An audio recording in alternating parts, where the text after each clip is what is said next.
Oh, maybe after a week off, Scottye won't make me do this show anymore and I can just have a night to myself.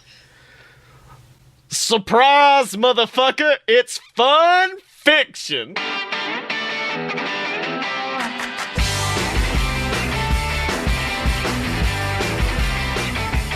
Welcome to Fun Fiction, ladies and gentlemen, the weekly show about movies, TV, and how the internet ruins it. I am your host, Scottye Moore.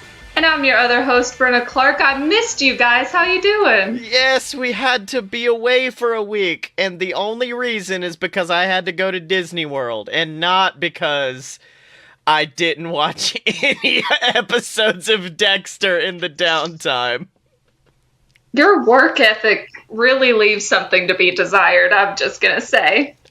I mean, there was a moment, because we weren't able to record Monday for a reason that that's because, and I don't know if we've talked about it on Fun Fiction yet, Monday was the day I saw my baby for the first time, because I'm having one, and I spent the rest of the day in just, like, this panic of, like, oh, shit. I gotta get a lot of people on our Patreon real quick. Well, now, that's really low to kick people in the I'm having a baby, give me money groin there. Brenna, what are you talking about? I don't know what you mean. It's not like I'm the man who, underneath my Facebook post announcing that I saw that. Oh, my Facebook post, I was like, I know you guys are happy, but if you'd like to support us, patreon.com/a-load-of-BS for the newest podcast, Baby. Just Baby, that's it. Yeah. Oh, so we're doing Dexter this week, by the way. Not babies. And I know we've covered a lot of firsts. Like, Supernatural was my first real fandom, and this was my first, I don't know how to say it, I guess grown-up show? Grown-up show. Because I got obsessed with How I Met Your Mother for a while there, but I don't consider that, I feel like if a old woman at her home can be on the same level of fandom as me, it's not a fandom, I guess. That doesn't make any sense, but live your dream. I'm sorry, I'm just like, How I Met Your Mother I didn't consider to be like a real in-depth show. You can jump in wherever, whereas Dexter was the first time I was ever, like, obsessed with a thorough plot line and characters and stuff. I guess I can see that. And yeah, I realized something, and that this is a show that's great for adults. Yeah. Angsty 17-year-old Scottye is not a person who needs to watch this show. Did it make you want to murder people? Now, Brenna, let's not go there. Let's not say those words. Oh yeah, people actually listen to this. But I will say that Angsty Scottye did get to a point where he was just like, I'm going to find the killers and take them out. I'm gonna be new Dexter. And, like, I got really into blood and, like, blood spatter stuff like Dexter. Well, to be honest, I've always, like, had that bone inside of me somewhere, the morbidity bone, where... Well, I feel like it came from Twilight. With me, it came from Michael C. Hall, just like, I'm gonna talk real monotone and then kill some fuckers. No, it came from the X-Files straight up, because I wanted to be a coroner for most of my life, and then I was like, no, maybe not, and then watching Dexter, I was like, ooh, blood sure is pretty. Right? Like, that's the one thing, that's the biggest takeaway from this show for me, was how pretty blood is. And how fun would, like, be recreating the blood splatter, because you get to just, like, hit things and shoot things, and I don't know. I sound crazy right now. Well, no, friend of the show, Brian Brushwood, on his show Modern Rogue, they did an episode with Macaulay Culkin, I don't know why, about blood spatter, and, like, how to analyze a crime scene based on blood spatter, and that was when I was like, you're speaking to me, Brian. You understand me. This is my language. You got it. Also, I really wanted every piece of merch this show came out with. Like do you remember the coasters they would sell that were like the blood slides? Yes. I wanted those so badly. And also I bought a lot of thermal shirts. Oh my god. So I could look like Dexter. I have only owned one thermal shirt in my life, and it was given to me by a boy much bigger than I, and I don't know why he gave it to me, but it's white and it exists. I'm picturing it, and it's the most adorable. I'm seeing you, and you look like Mabel in my head. That's basically how it is. But yeah, dude, like every single thing. This was another instance of a show where I was like, I want to be that character. Until I grew up and was like, death ain't cool.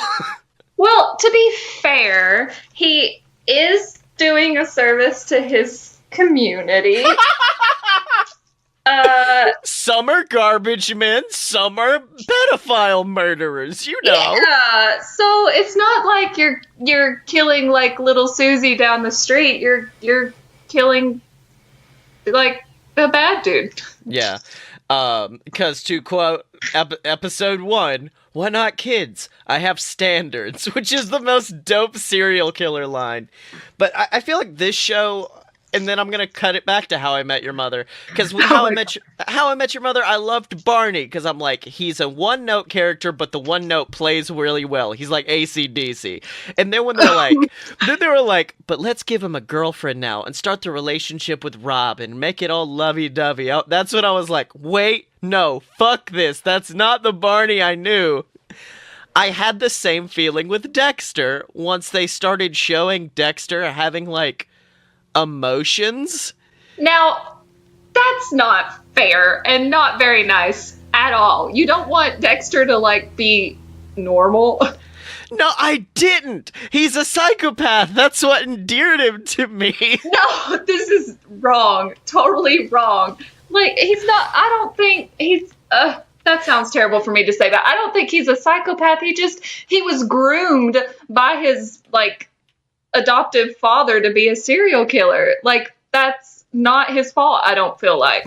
Yeah, but like the whole point in episode 1 is he's like literally laying out why he is a psychopath. He's like, I literally cannot feel any emotions. I'm just trained very well to take them on. And then later he's showing off real emotion, and I'm like, no, this isn't fair.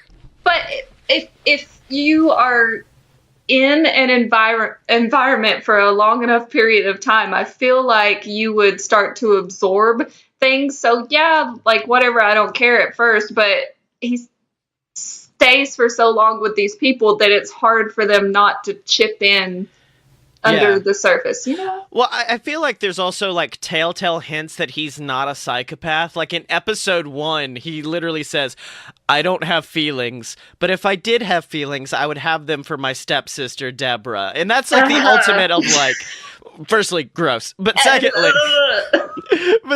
it is also that telltale sign of like, wait, he does have emotion. He just does not want to admit it to himself. Exactly. Yeah. And You're just like, I don't want to talk about Deborah and Dexter again, because gross. Not this soon. I mean, that's one of those things that happened after I got out of Dexter, and then one time I went back. It's like when I went back on Supernatural, and they were just like, and in this season, they're going to alternate dimensions. And I was like, okay, something's fucking happened on this show. The same thing happened with Deborah, where I just like logged in once, and they were just like, and Deborah admits that she's in love with Dexter. And I'm like, what the fuck is happening? Which, okay, you know what? Fine, valid. Who wouldn't be in love with Michael C. Hall? He's a striking man. But listen, I can't get behind it. I can't. Yeah, even if it is stepsister, I don't care. But see, it's the same. I'm going to reroute this back to Twilight and how everyone was so weirded out that all the Cullen kids were like together because they are adopted siblings. And you're right, it's a little weird. They live under the same roof and they share parents. It's kind of gross. Yeah. It's kind of the worst. But yeah, no, going back, Michael C. Hall is a precious fucking little nugget that this world did not deserve. Have you watched 6 Feet Under? I've not. I really want to. It's very good. That's where I first saw him, and I was like, oh, precious baby, and then watched him grow up to kill people, so there's that. Did you watch him in Gamer, where he has the most dope killing scene of all time? I don't even know what that is. Gamer is a 2006... No, I don't know when it came out, but it's a film where Gerard... It's a video game, but you control a real dude, and Gerard Butler's the main dude, but Michael C. Hall is the bad guy, and he, like, fucking disco dances before he, like, starts a fight scene, and it's so good. Yeah, I can get behind that. I just love it because you can tell Michael C. Hall has, like... I don't know how to say this. He has a flamboyant spirit that is so delightful to see behind the mask of having to play a psychopath. Yeah, it's pretty amazing how stark of a difference it is between, like, he himself and the character, which, I mean, acting, duh, but... Yeah, Dexter looks like he could break out in jazz hands at any point, and I'd be like, yeah, I could get it. I'm down with this. I actually would not hate that. Mm-hmm. Did you ever read any of the books? I did. I don't know how many. I know for sure that I read like the first 2 or 3, and they are wildly different. I read the first one, and my favorite part is the scene where he's describing, like, waking up in that puddle of blood as a baby. And that scene is just so beautifully written in the book, and I don't think it got the treatment that it needed in the show, I guess. Yeah, I mean, I feel like it's kind of hard to do things like that on film, but they tried their best. Yeah. Also, apparently, Dexter is the last book, because she, even after the show started, Jeff Lindsay was like, I'm going to keep going. I don't give a damn. No, I love that about him because, like, when fans were up in arms about Rita's death, like, he was on Twitter and he was like, dude, I don't know why you're mad. I didn't kill her. She's still alive in the books. I don't know. Wasn't me, dude. But apparently it has a more buck wild ending than the show, which isn't difficult. And it's that Dexter sets off a bomb on a yacht and then jumps off the yacht into the water as an explosion goes off behind him. I mean, that's pretty badass. I know, right? Meanwhile, in the show, they're like, oh no, he's a fucking lumberjack now, I guess. Oh my god. The ending, I think, disappointed me more than any ending of any other show ever. Not How I Met Your Mother. That was on the tip of my tongue, but... Brenna, let's just admit it right now to everybody at home. Dexter and How I Met Your Mother are the exact same show. But if you want a good ending, watch 6 Feet Under. That's a good ending. Welcome to the new episode. It's about 6 Feet Under, where we talk about Dexter occasionally. Yeah, I mean, and Scotty's never seen it, so it's a fun show, guys. Yeah. I will say the one thing about Dexter in those thermal shirts that makes me mad. What? It's the fact that they're in fucking Miami, Brenna. Oh. As a former resident of not even South Florida, Central Florida, I can tell you right now, you don't buy thermal shirts. You don't need thermal shirts. Also, like, I don't think he ever sweats. No, he does. And this was another point that I wanted to bring up, and it's ridiculous to bring up. But this show, other than the thermal shirts, perfectly encapsulates Florida, because you'll get a shot of Dexter from the back and he's like in a button-up shirt and you just see sweat pouring down off of him. It's almost like a pattern has developed on the shirt of pure sweat, and I'm like, you guys get it. I feel you right now. I feel y'all. Also, this was the first show that the music really got me.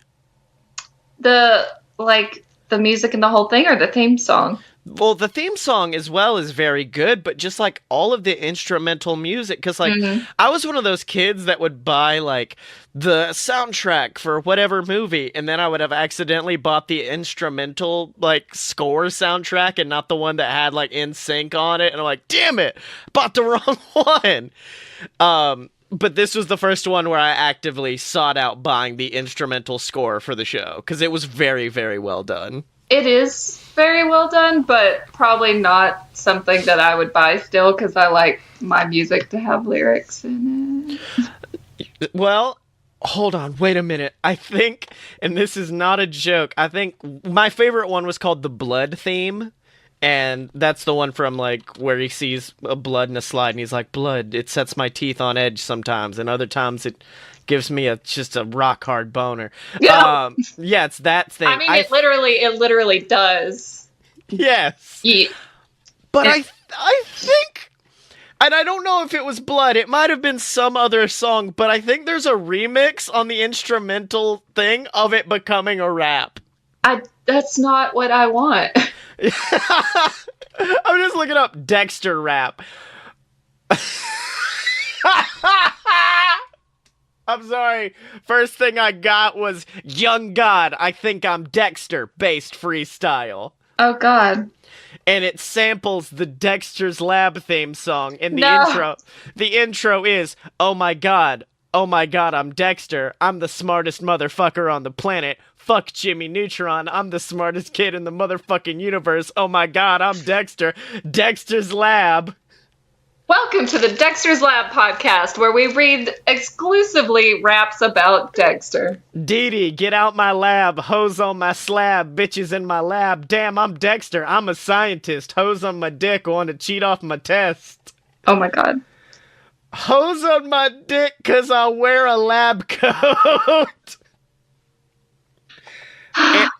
and I'm sorry, Dexter. Anyways. So, blood. And it back to why 17-year-old Scottye shouldn't have done this show. I did audition for UAB for a UAB scholarship. No, you didn't. Using a Dexter monologue. That's great. Well, it was back when I thought I didn't realize how cool and hip and with it the teachers at UAB were. So I was like, I can get away with doing a monologue from anything. These people will have never heard of it. And then after meeting them, I'm like, oh, they definitely know Dexter. They definitely all know Dexter. They have to, right?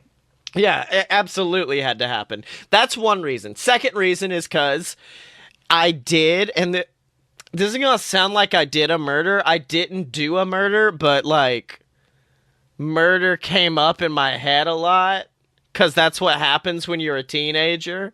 Yeah. And now as a result of that, you know, like normal people, they get nightmares where they get killed. I have nightmares where I do a kill and then I'm having to avoid the police from the kill. Okay. Oh, damn it, Brenna. I thought you were about to admit that your nightmares involve you doing murders. No, I'm sure I've had murdery dreams, but not that I remember. I feel like the rest of this show needs to be me just like affirming the audience that I'm not a serial killer. Well, just because you murder in your dreams doesn't mean that you murder in the real. If you kill in your dreams, you kill for real. All right, well, I guess that spoils the fan fiction that I brought today. Oh, no. I'm just kidding, I did it. So yeah, unfortunately, Dexter did turn me into a kill. Can you be my Doakes if this happens? No, because Doakes is the worst, and Brenna, what's wrong with us? It's now a weekly episode thing. We might as well have a new segment called Scottye and Brenna disagree on the best character in the show. Oh, that is far and beyond not the best character in the show. Doakes is the best! No, he's not. There's so many, and not even, I would rate several of the big bads up above him. so many of them. No, because he's like the ultimate force of like, oh, will they, won't they? Will he ever find out that he's a serial killer? He's so good. I got very tired of the back and forth, and I don't know. I just wanted him to be taken down a peg, and Dexter did it for me, so it's good. But Brenna, it did lead to the best vines of all time. Yes, I know. Hard eyes, motherfucker. Some fries, motherfucker. Supplies, motherfucker. Some pies, motherfucker. That's for you, Dean Winchester. I never saw some pies. Dude, it's all there.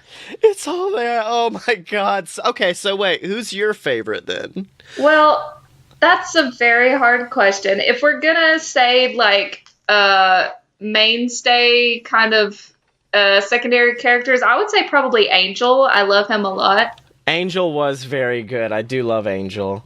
However, if we're gonna be doing, like, the bad guys, it's a toss-up between Colin Hanks and John Lithgow, because holy hell, the Trinity Killer and Doomsday, like, blew my mind. See, and I guess it's because it's the first season and it was my first killer, but Icebox Killer really gets to me. Yeah, I will say that for a long time in my life that I had my nails painted like the Barbie dolls. Yes. And no, I don't think anybody knew what it was, but I knew, and I was like, I'm hot shit right now. You knew. It was the secret. See, that's another thing. This is another show like Supernatural that, like, I think the first episode could exist on its own. Like, you don't even need a whole show to go with it. The first episode is so good on its own. Yeah, just like a short. And then just ends with that good cliffhanger at the end, and that's all you need. I mean, yeah, but I think it went in some directions, and some of them were good, and then... Are you talking about the whole show or first episode? No, the whole show. Yeah, Lumberjack Dexter did happen, Brenna. We're just gonna have to accept it. No, but here's the thing. Like, I realized that there was a storm and they were evacuating and all this, but, like, Deborah was dying, and he took her out of the hospital so they could go on a boat. No. I'm sorry, I just see your face right now, and it's just like getting more and more slumped over and defeated as you describe it. Well, someone pointed out, like, even if all of that happened, have Dexter die in the same waters like he buried everyone else. I guess. Like, it fits perfectly. Have him die in the bay where he's buried all of his kills. And it's perfectly all together, but nope, he's a fucking lumberjack. Fuck you. I guess, I don't know what they were trying to do. Like, oh, just in case Netflix picks us up later. Like, I don't know. Hold on. I want to see something really, really quickly, because I cannot remember when it came out. Okay. The series finale came out in 2013. Now, when did Dark Knight Returns, or Dark Knight Rises come out? Because, it's the same fucking ending. It's literally the same ending, just, like, a little bit different in where they end up. I believe you, but I don't know. 2012 is when Dark Knight Rises came out, and your hero supposedly dies, then shows up somewhere completely out of the fucking blue with a massive beard. 1 year later, Dexter kills their hero, then he shows up somewhere completely out of nowhere with a big fucking beard. Well, I guess that someone was watching a little too much Batman. Someone really enjoyed the Batman. And that's how they were like, let's end Dexter like that. No, let's shoot that guy. Because you know it was a dude. Yeah, but you know who I'd never shoot? Who would you never shoot even in your dreams, Scottye? All of our lovely patrons at patreon.com/a-load-of-BS. That's right, ladies and gentlemen. Patreon.com/a-load-of-BS is the website where you can support all of us, including a baby. There's a baby coming. You need to support me and my family. Oh my God, stop. But yes, you get access to our exclusive Discord. You get shouted out on the show of your choice every single week, and we need some fanatics to shout out. All the other shows have people. We don't. We need some fanatics. I'm crying. Don't you like me, people? Don't you like us? Don't you want my baby to eat? Oh my God, stop. That baby is not born yet. It's fine. Okay, fine. You guys have like 7 months to get your Patreon shit together. But then it needs to eat. Yeah. All right. It's now time to read some fanfiction, which surprisingly there was quite a bit for Dexter. See, sometimes you say, well, there wasn't a lot. And this time I was prepared to say, well, there wasn't a lot.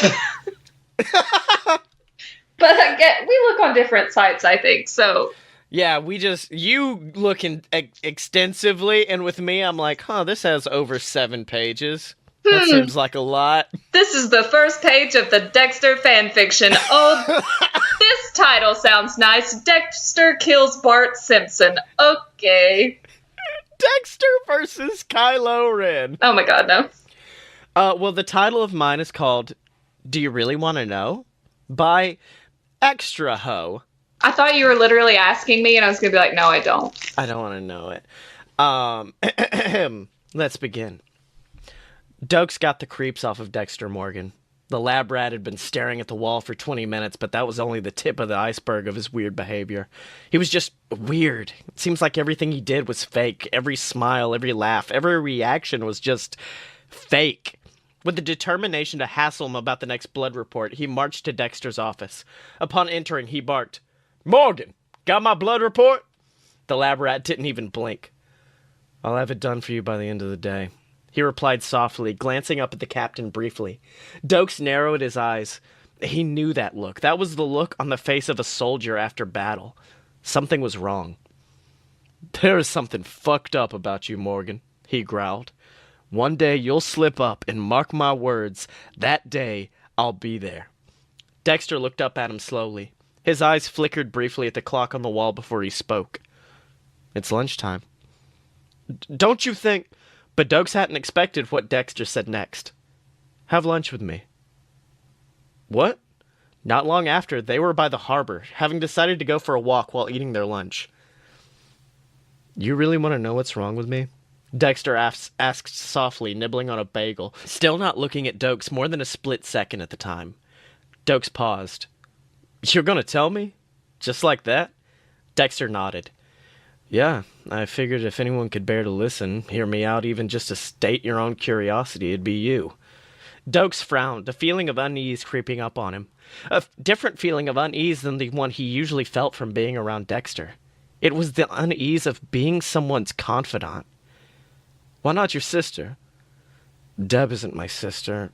Not really. I remember when we were kids, she'd make that clear on several occasions." That didn't sound like Deb. Doakes mused. "How so?"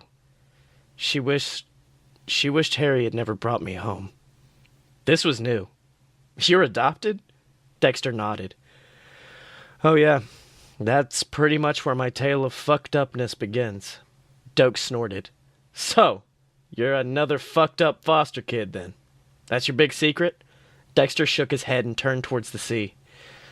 "My big secret is I can't feel anything." "Right. That makes no sense," Doakes said. Dexter turned to look at him, and when he did, he looked Doakes straight in the eyes. "I can't feel anything, Doakes. Anything at all. No anger, no joy, amusement, annoyance, sadness, empathy, regret, surprise, happiness. I can't feel." Doakes blinked. "You're a psychopath." A humorless snort escaped Dexter. "Yes, that's my big secret. Everything you know by instinct, what makes you happy, what to say, how to react when someone's happy, sad, scared. I had to learn. Do you have any idea how empty it feels? He used the words with irony. Not being able to feel anything at all. Not being able to connect with anyone. Knowing that you never will. That you'll never feel that random rush of happiness Deb keeps talking about when she meets someone she cares about, even loves. To not be able to feel affection for the people you know you care for. Doakes was speechless. But how? How'd you get this way? Were you born like this? Dexter raised an eyebrow. How should I know? He shrugged. The official story of my life. Harry found me on a crime scene covered in inches of my mother's blood after I'd been locked up in a container for days with her dead body. I was 3, no living family, and he gave me a home, taught me how to deal with my situation, taught me how to pretend and fit in. He was a good man, Doakes offered, honestly having no idea what to say, but feeling like he needed to say something supportive, feeling... Right. The real story? Harry was cheating on his wife while fucking my mother. She was an informant on a drug bust back in '73. She told him that it was too dangerous, that she couldn't go back, but he made her anyway. She was a druggie, probably a hooker at some point too. She wore multicolored nail polish on her nails. Doakes' ears sharpened and his head snapped up to stare at Dexter, but before he could say anything, Dexter continued. She was killed by 3 men with chainsaws. I still remembered. My mother pleaded for our lives, me and my mother. Me and Brian. Doakes' breath caught. Brian was a great brother, Dexter said. We'd play and he'd always watch out for me. I suppressed every memory I had of the time before I came to the Morgans. Harry took me seeing a child that could be salvaged. I wouldn't remember. While my brother, all he saw was another fucked up kid. Brian screamed for me. Screamed at Harry, begging him not to take me away. I asked him for days, but nothing. We'd been locked in the container, the one in the shipyard, for 2 days in a pool of our mother's blood, and Harry just left him. He went straight to a mental hospital while I grew up in a loving and caring family. Doakes could feel dread creeping up his spine. Funny how no matter how different our paths were, we were still so similar. Wait, was Morgan telling him what he thought he was telling him? What are you saying, Dexter? He'd been watching me for years. He killed those prostitutes for me. To recreate the murder of our mother, each of them bloodless like her. Cut to pieces like her, arranged perfectly like her. The room covered from roof to floor in blood, just like the container. Dexter closed his eyes. He said it was such a relief to find he wasn't the only one. He broke into my apartment, each of the crime scenes he chose from my family album. Ah, hell. Then he became Deb's boyfriend. I just met this stranger, this guy I thought I'd never met before in my life, and I felt connected. I felt like I could talk to him, share. He said that with him I didn't have to pretend. With him I could rest from having to put on an exhausting face of love and caring and happiness and just rest. Dexter's voice was shaking and his breathing was shallow. That now we could do what we did best together. Dexter shook his head. Pretend. He was my brother. He sang to me when I had nightmares. Patched up my knee, played hide and seek, and even drenched in our mother's blood, he'd stay strong and tell me everything was going to be okay. He was my big brother. And I killed him. Dexter's last words came out as nothing but a whisper.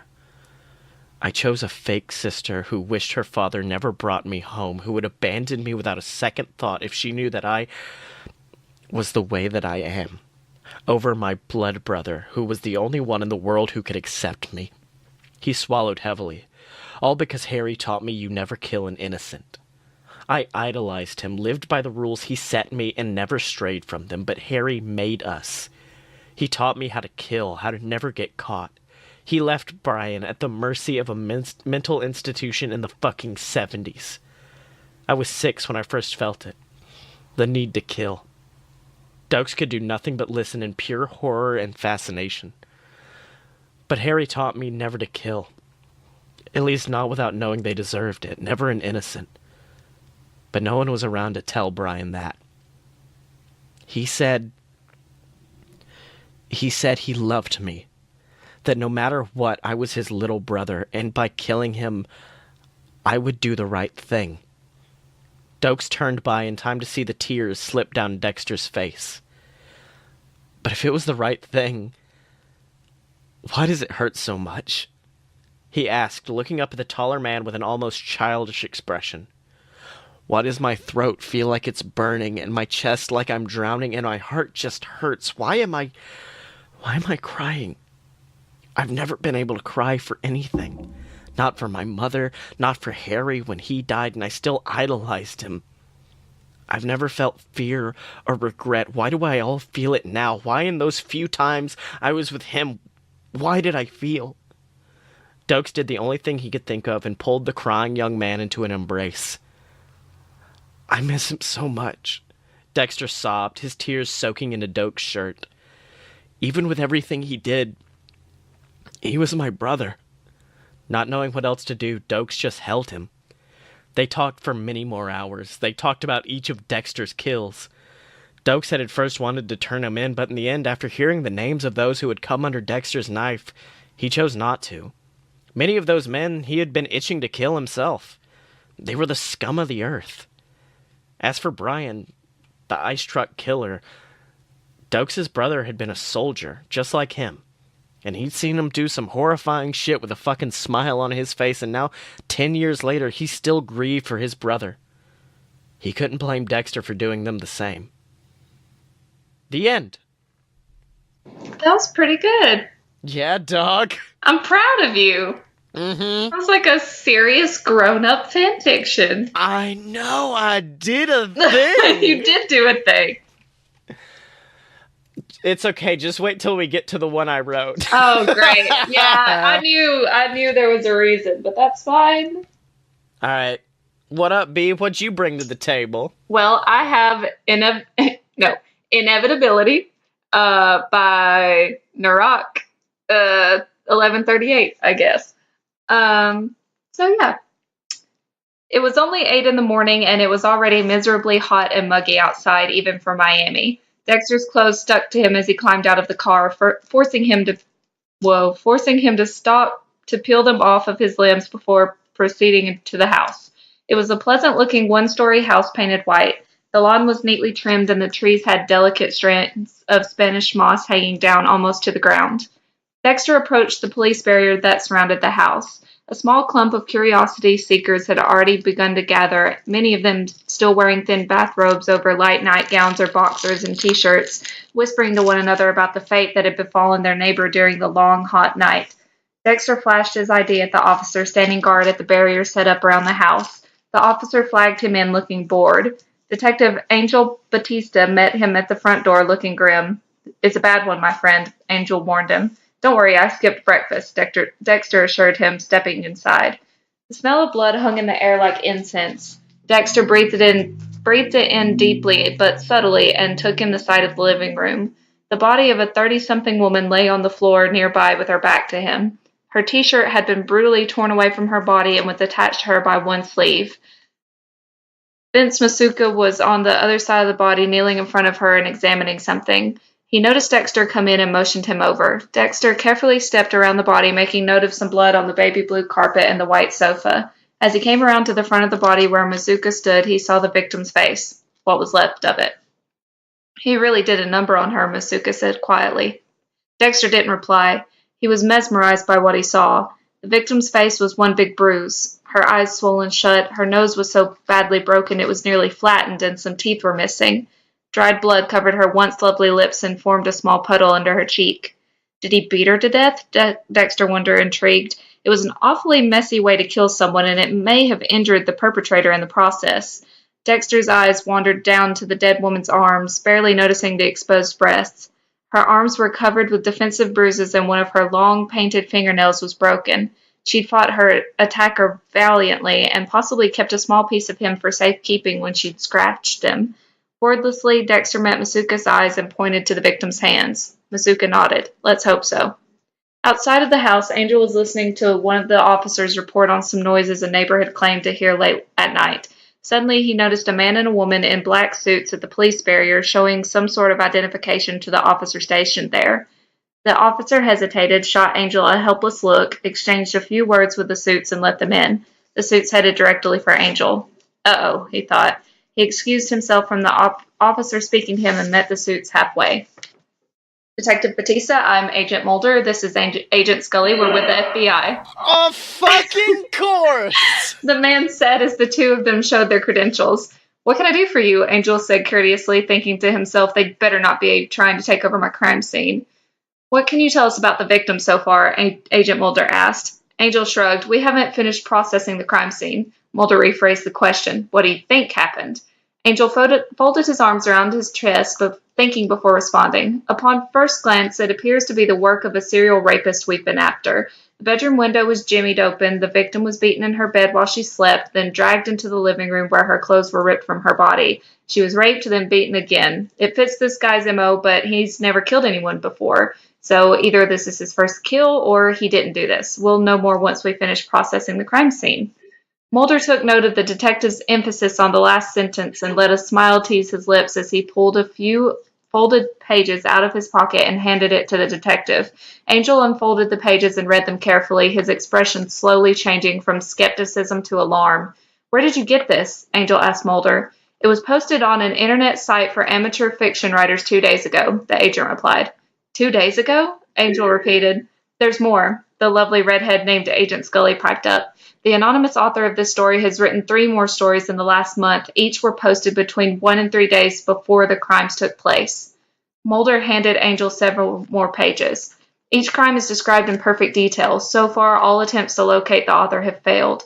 I don't understand, Angel said. They don't seem to be related. How could one person be involved in all of these cases? We don't exactly believe that the person who wrote these is responsible for the events they describe, Mulder explained. We think it's possible they are experiencing some form of precognition and mistaking it for inspiration for these stories. They might not even be aware that these stories are happening in real life. Angel gave each agent a long and strange look. I didn't realize the FBI had an interest in fortune tellers. We investigate paranormal phenomena. Sergeant James Doakes, who had been listening nearby, snorted. Sounds like Dexter's area of expertise. Maybe you should introduce them to him, Angel. Maybe we'll get lucky and they'll take them back to their home planet. Angel rolled his eyes but reluctantly agreed. He does have an knack for solving the really strange cases. I'd like to meet him, Mulder said. Is he on duty today? He's in there processing the crime scene. Angel pointed to the house. He's in forensics. Dexter read each of the short stories carefully. He recognized all of them, although he'd only worked on one of them, the bar fight. It happened about a month ago at a seedy gay bar, Cock of the Walk. A young guy went there to find a date, but the date's jealous ex showed up and started a fight, resulting in the young guy getting several stab wounds in his belly that proved deadly. The ex was currently awaiting trial for his murder. The story Agent Mulder had pulled off of the internet was hauntingly detailed, down to what each of the characters was wearing, what they were drinking, even the backstory behind when and where the jealous ex had bought the knife he used 2 years ago at a garage sale in Winter Park. You're sure this was posted before the stabbing? Dexter asked, holding up the tale in question. Yes, Mulder nodded. They all were. Could it be someone with computer knowledge who changed the timestamp of the post? He suggested. It's not, Mulder assured him. I've been monitoring this site personally for over a week. Well, then I don't see how this could be a cop or a reporter or anyone else with inside knowledge, Dexter said slowly, but I don't think this is the work of a serial killer. I didn't say it was, Mulder said. Each of these cases is completely unrelated to one another, and in 2 of them, the killer has already been found. The first one was a stay-at-home mother who got sick of her baby crying and drowned him in the sink. She told police that she'd been bathing him and left for a moment to go pee, then found the body when she came back. The water in the baby's lungs had dish soap and particles of food in it. She wasn't bathing her child, she was washing dishes. The second one you're familiar with, Mulder went on. An insanely jealous ex-boyfriend kills the guy his former lover is seeing in a crowded bar in front of no fewer than 100 witnesses. He was apprehended 2 blocks away from the bar by police officers. According to the story, the murder weapon was tossed down a storm drain, which is precisely where it was recovered 2 days later. What about the mugger? Dexter asked, holding up the third story. A man was robbed while trying to draw $20 from an ATM. The perpetrator hasn't been caught yet. No, he hasn't, Mulder agreed, but according to our anonymous friend, the mugger is going to attempt another ATM holdup in 3 days, only this time the would-be victim will have a gun in her purse to use against him. Okay, so basically we have to wait for 3 days to see if a mugger gets shot? Dexter said doubtfully. No, we don't. Mulder sorted through the stories and pulled out the last one. We examined the evidence. If the facts in this story match the facts in the crime scene, we'll know we're dealing with someone with detailed knowledge of future events. Then all we have to do is find him. Or her, Scully added. Dexter frowned. This can't be real. There must be some trick to it. There's no way somebody could be seeing the future and writing about it. This isn't the Twilight Zone, it's Miami. Still, if what these feds say is true, I could be in serious trouble. I'll have to find him before they do. The end. So, we got Dexter, X-Files, and I'm gonna say Supernatural because it sounds like some Chuck shit's happening. It does, doesn't it? You know, I'd like to say that's the most buck-wild crossover Dexter's ever had. Would you say that? If I hadn't written the true most buck-wild Dexter crossover earlier today. Okay, lay it on me. But, well, before we get into that, Brenna, I want to talk about this thing we're doing where we're reading out stories for people's ears to hear, and I just wish there was a way people could hear it, but for whole entire books. I don't know, it sounds kind of boring to me. Brenna, don't say that about our sponsor. I'm just kidding. It's the best thing ever. I love it. That's our sponsor, Brenna. And that sponsor is Audible.com. That's right. Audible is where you get access to over 170,000 audiobooks directly to your phone. There's my book, Queasel Corp Risen. They're all available for you on there. And you can get a free 30-day trial by going to audibletrial.com/BS Network. You get a free audiobook. It supports us. It's win-win. So check out my stuff. Or Brenna, what have you been jamming to? Well, I'm listening to The Lady's Guide to Petticoats and Piracy, which is awesome, and you guys should read it, but only after you listen to / read the first book, so... You should have someone read it to you at audibletrial.com/BS Network. I should mention that the guy that plays Tom Riddle reads the first book in the series. Oh, Daddy. Yes. Okay, now it's time to get on to mine. And I usually don't name them, but I just kind of threw this name onto it. It's called Putting a Name to a Face to a Voice. And it is a story wherein Dexter meets a dark passenger. I know. You're scared already. I am. Happy Halloween. Oh my god. Tonight's the night. Dexter Morgan writes these words down in a notepad as he surveys his surroundings, an aged wooded cabin with a crackling fire roaring in the background. He strokes his beard as he leans back in a chair and takes a heavy breath. I've spent so many years now without a purpose. I may not have emotion, but I knew I had a purpose. I had to save the world from the darkness of others. I had to feed my dark passenger with the remains of others.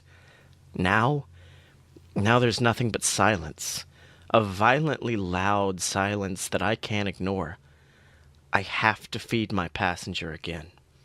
Dexter stares down at the paper lit by candlelight. He smiles as he looks up to see a table featuring all of his favorite toys, hypodermic needles, scalpels. All of the favorites were on display before him. He slowly stands as he walks over to begin hanging plastic sheeting. The pristine condition of the cabin was no accident either, as Dexter had spent the last few hours making sure everything was perfect for this kill. By the time he was done, the entire cabin was draped in the opaque plastic as Dexter slowly approached the table. He smiled as he slowly put on his rubber gloves, each giving a satisfying snap as he placed them over his hands. He knew after so many years without killing, this one had to be special. It had to be someone whose sins could never be forgiven, no matter how many gods they prayed to. He slowly reaches down and strokes a finger across a needle. It was filled with a clear liquid that acted as a tranquilizer to stop his victims from squirming. He smiles as he picks it up and slowly injects it into his right arm. Dexter gives a quiet moan as the liquid fills his veins, acting as more of a drug than a tranquilizer. A smile crawls across his face as his body begins to dance around, the sedative causing his movements to slow and become more fluid. At this point, he reaches over and grabs a scalpel and begins to spin in circles with the blade like some sort of twisted ballerina. As the high of the drug seems to reach its peak, Dexter smiles as he drags that scalpel across his arm, sending a spurt of blood onto the wall. He stares at that blood spatter with a knowing smile.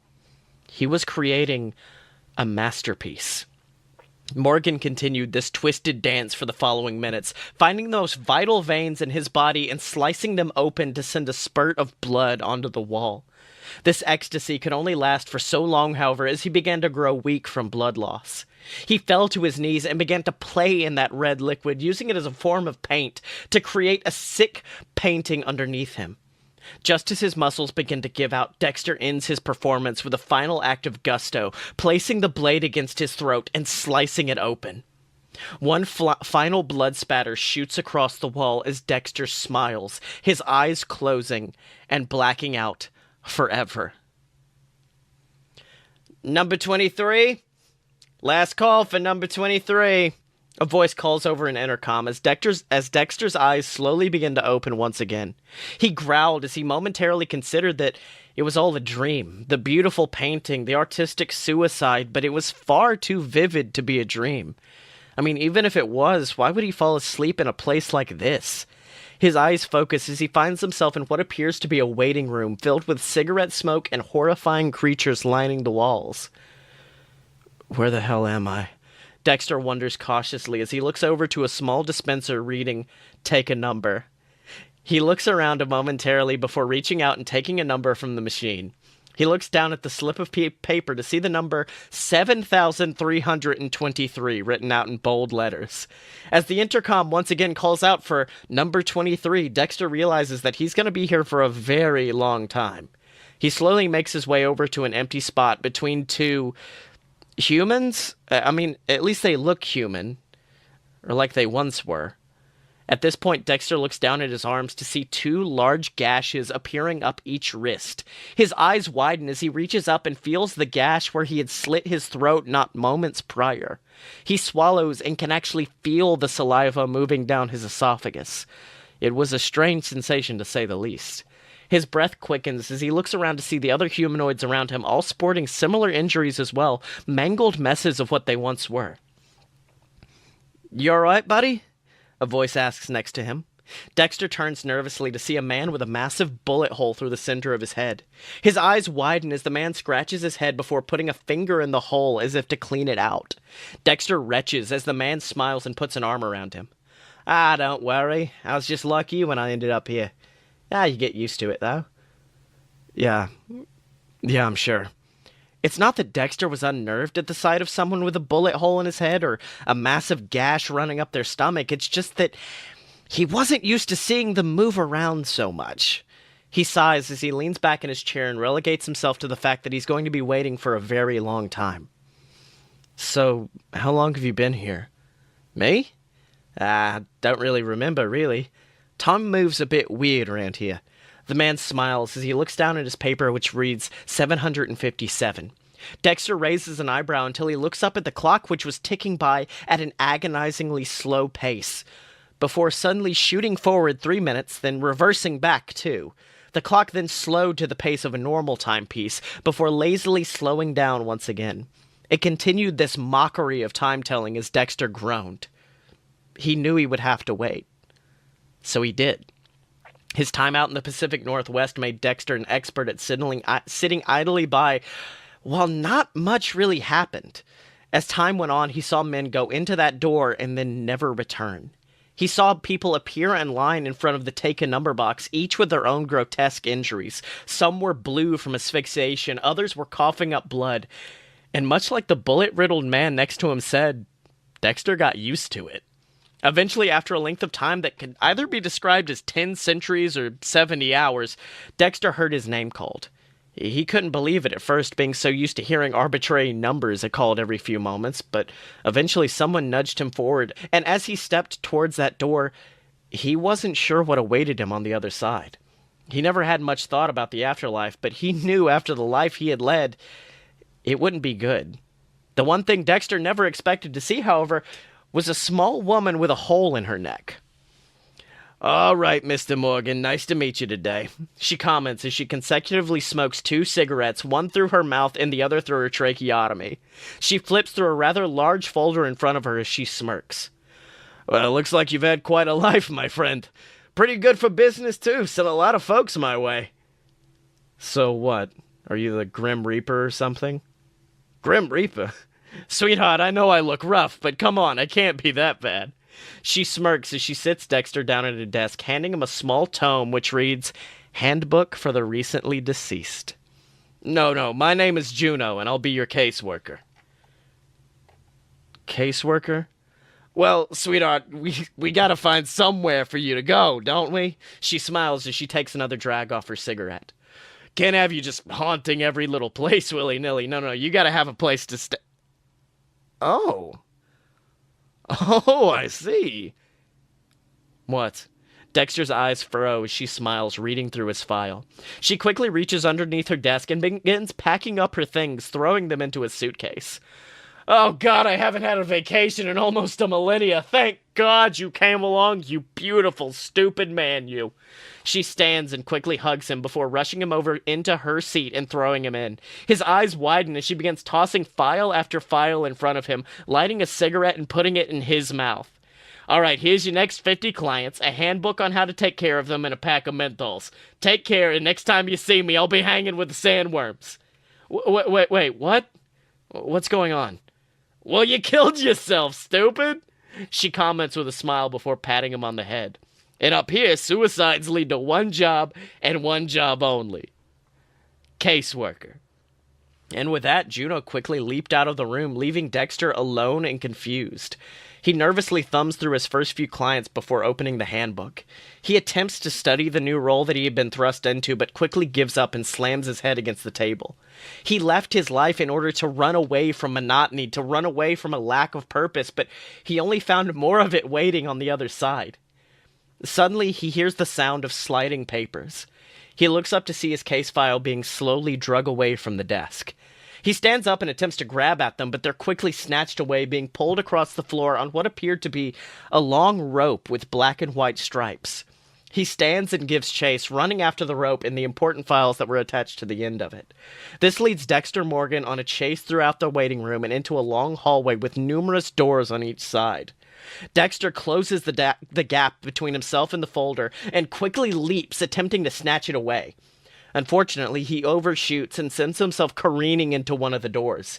It opens, and suddenly he falls into a massive desert of sand. At least, he would if he wasn't suddenly caught. He looks up to see that same black and white rope wrapped around his ankle. He attempts to climb up when he looks off into the distance to see a massive worm with horrifying teeth crawling his way. He struggles against gravity as the worm nearly bites him in two when suddenly the rope retracts. Dexter finds himself pulled up back through the door and into the hallway. He attempts to stand, but the rope continues to drag him. He looks down at the hook that's grabbed him around the leg, only to find that it's not a hook at all. It's a hand. He stares down in confusion as he gets pulled into another door where he lands with a thud into a pile of garbage. The hand releases its grasp as Dexter attempts to crawl out of the disgusting pile of trash. As he emerges, however, he finds the owner of that hand, holding his case file. "Whew, okay, sorry about that there, big man." The figure comments, sporting a suit which was colored in the same striped pattern as the rope, which was now revealed to be his arm. The figure had dark eyes and massive hair that seemed to defy gravity around his balding head. "What the hell is going on?" "What, you mean the sandworms? Yeah, real problem around these parts. Darn things ate 3 of my ex-wives and only 2 of them was on purpose." He laughs as he begins to flip through the case file. Dexter lunges forward in an attempt to grab it, but the man simply moves out of the way, forcing Dexter to land into another pile of garbage. Woo, buddy, let me tell you, this is some good stuff right here. Got everything a ghoul like me could want. Murder, mystery, I think you banged your sister at one point. I never banged. Just give me the file back. Okay, wait, hold on. I gotta see how this thing ends. The creature reaches the end of the file, then grimaces as he looks up at Dexter. Really? You become a lumberjack and that's it? Well, looks like we're gonna need another ending for you there, buddy. So what? You're like a time traveler or something? Can change what happened? Oh, no, absolutely not. No, I can't do that. I'm just a simple man. Used to be a caseworker just like you. What happened? Well, according to Juno, I don't work well with others. According to me, she's a bitch and wouldn't let me do my damn job. And what exactly is your job? Dex, do you mind if I call you Dex? You see, people come in those doors every single day, and all they want's a normal life. They want their homes back, they want their TV, their Netflix specials, whatever, and the damn living keep taking that away from them. They move in the house, eat their food, bang their daughters, all sorts of nonsense. So, that's where I come in. I make sure the living stay out of the affairs of the dead. I'm, what's that word? An exterminator of sorts. What's your name? And you see, Dex, after reading this case file, I think you are just, perfect. The #1 guy to join me in my business. You know why? 'Cause ain't no living people gonna keep interfering with our business if they ain't living no more. All right, that's well and good, but what's your name? We can't exactly start a business together if I don't know your name.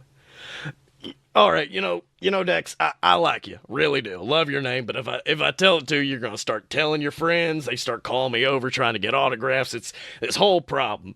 But the way I figure it is, you didn't leave your life because you hated killing. You left your life because you weren't doing it no more. You're up being a lumberjack playing Wolverine in the fucking woods. So I'm giving you a chance to get back in the game. And this time ain't no more worrying about consequences because you're already dead. Come on, what else they gonna do to you? So what do you say, big man? We got a deal? The man smiles as he extends an old, decrepit hand towards Dexter. He flashes a smile of yellowing teeth, bugs crawling across his gums. Dexter looks down at his hand and the massive gash running above it. Dexter seems hesitant for a moment, looking back towards the door where he could return to his normal life as a caseworker. Come on, man, just shake my hand. It'll all be all right. We got this figured out. Dexter suddenly feels his wrist grabbed as the monstrous creature forces his hand into his. The two shake hands for a moment as Dexter grimaces. But suddenly that grimace grows into a massive smile as Dexter looks into the beast's dark eyes. Dexter knew he couldn't go back. He knew he had to feed his dark passenger, and it was nice to finally put a face to that dark voice that's been in his head for so many years. Dexter releases the handshake before commenting, "You've got a deal.